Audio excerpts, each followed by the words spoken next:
What in the world is Camelot Unchained going to do about that dreaded, despicable Zerg that many of us have grown to hate? Stay tuned to find out.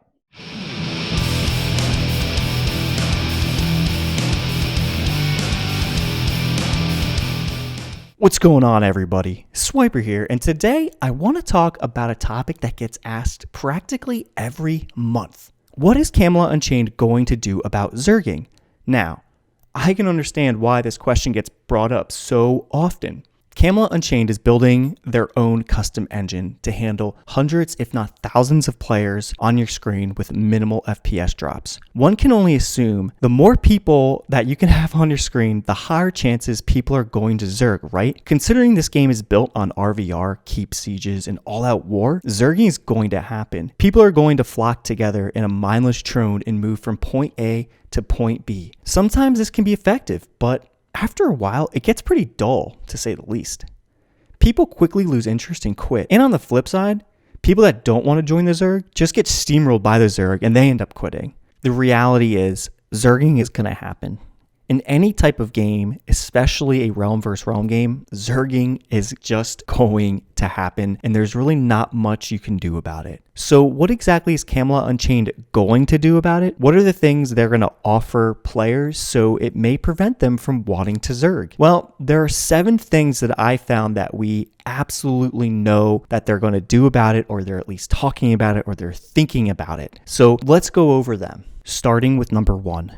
And this is one of my favorites. Full collision of friend and foe alike. What do I mean when I say full collision? Well, let's say you're running in town and you see an ally. Well, in most games, you can just go right through them. But in this game, you're actually going to bump into them. You're actually going to stop each other from moving and collide with each other. Now, this works the same way with enemies. So let's take a step back. Let's say you're running around with 40 other people, because you want to Zerg, you want to take that keep, you want to travel a long distance to attack that keep and take it for yourselves. Well, think about this. Usually in these types of games, one person has speed, or well, everybody has speed depending on what game you're playing. And usually you say, okay, here's the leader. Let's just follow the big dot on my map.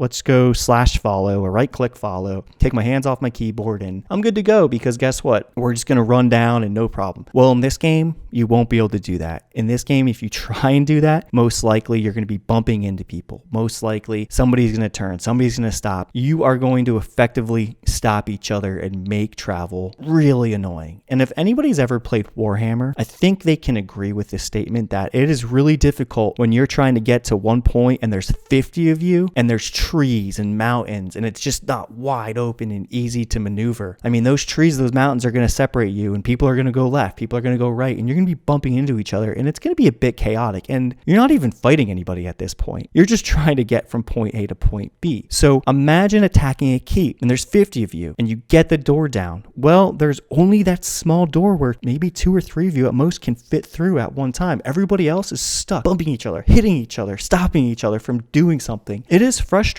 but it is real.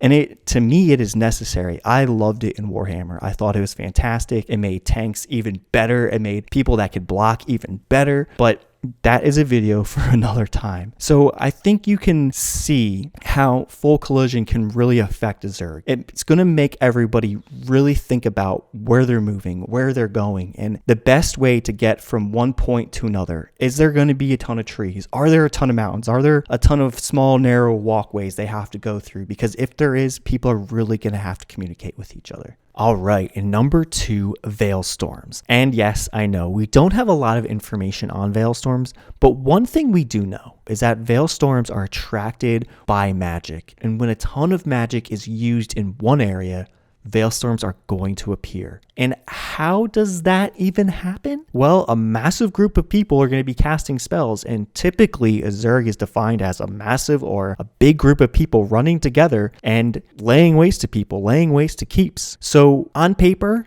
And in theory, it sounds like Veilstorms are going to be popping up near the big Zergs, where all the battle is happening. So if Veilstorms are going to be as devastating as they sound, then maybe this will deter people from wanting to join a big Zerg. Because if they join a big Zerg, there's a likelihood of a Veilstorm coming in and wiping them out, or wiping most of their group out, or forcing their group to separate because they need to run from this thing. Now again, we don't have a ton of information on Veilstorms yet, but I think we know at least that Veilstorms are going to appear when there is a ton of magic being cast, and likelihood of that happening is around a Zerg. All right, moving on to number 3, large maps with multiple objectives. So as many of us know, there's going to be multiple objectives that each realm needs to capture. Not only are there keeps, but there's stabilizers, there's mines, there's ruins, there's places of powers, and there's dungeons. With having many different objectives, it's going to force massive amounts of people to separate and plan out what is more important and what is needed. Now think about it. Capturing keeps are great, right? Since we have these islands that kind of shift and connect according to what stabilizers you own and possess, you could be going after a keep while a small group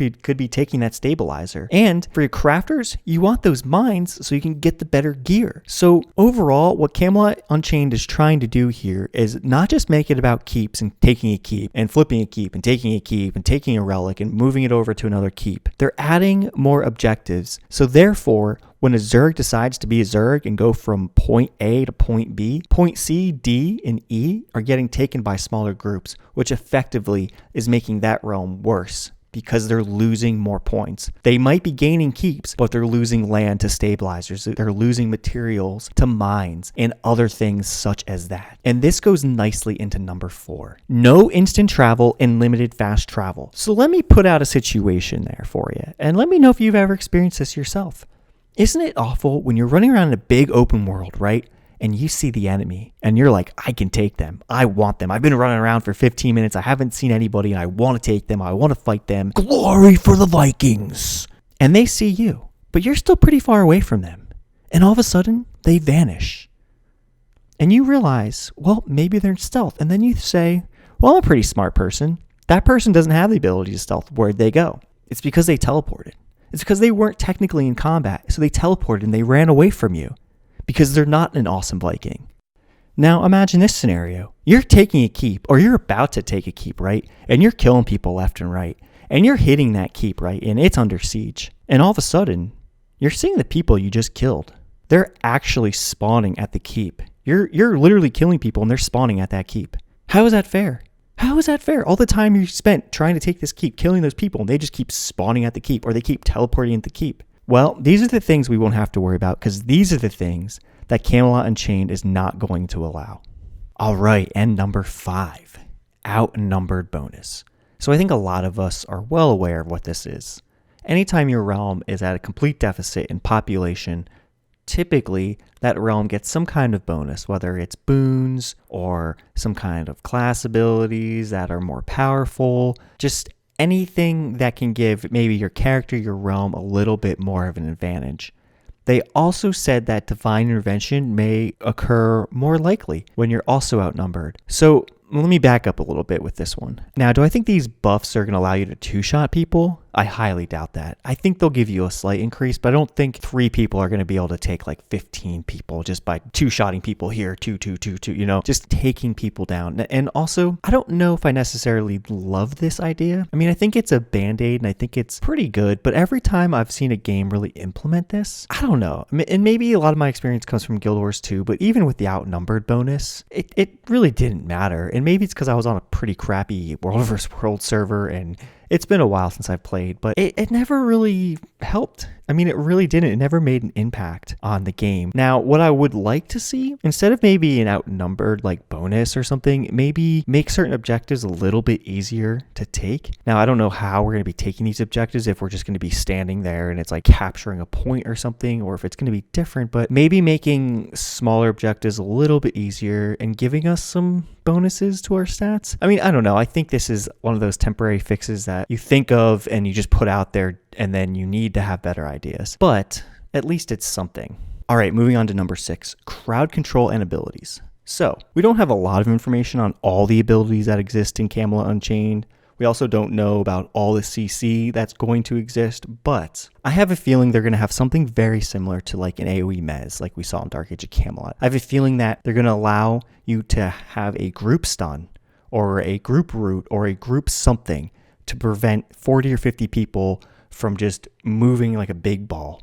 You know, I don't think they're going to put a cap on AoE stuns, meaning I don't think it's only going to hit 5 people and everybody else just ignores it. I don't think they're going to do something like that because that would just completely negate the whole AoE stun in my opinion. But again, it sounds like they've mentioned abilities and spells and things that they can give classes to help combat these types of Zerg and these types of gameplay. All right, and the last one I want to talk about is death. So, from my understanding, we don't know exactly how death is going to work. The only information I got out of all these articles and some of the research that I've done, when you die, you simply just can't get back to battle ASAP. So what I'm thinking is, it doesn't sound like you're going to be able to teleport like where you died. It doesn't sound like where you're going to res is always going to be super close to your body. So we're just gonna have to wait and see. Now, I don't mind if you die and you're able to teleport to a keep that you physically own, but if that keep is under siege, I think that you shouldn't be able to teleport to that keep. I think death should hurt, and I think it should suck to die. This way, healers are more important, and your decisions at what you do is more important. So I think we're just gonna have to wait and see, and I hope whatever they choose is right and it works and it makes sense.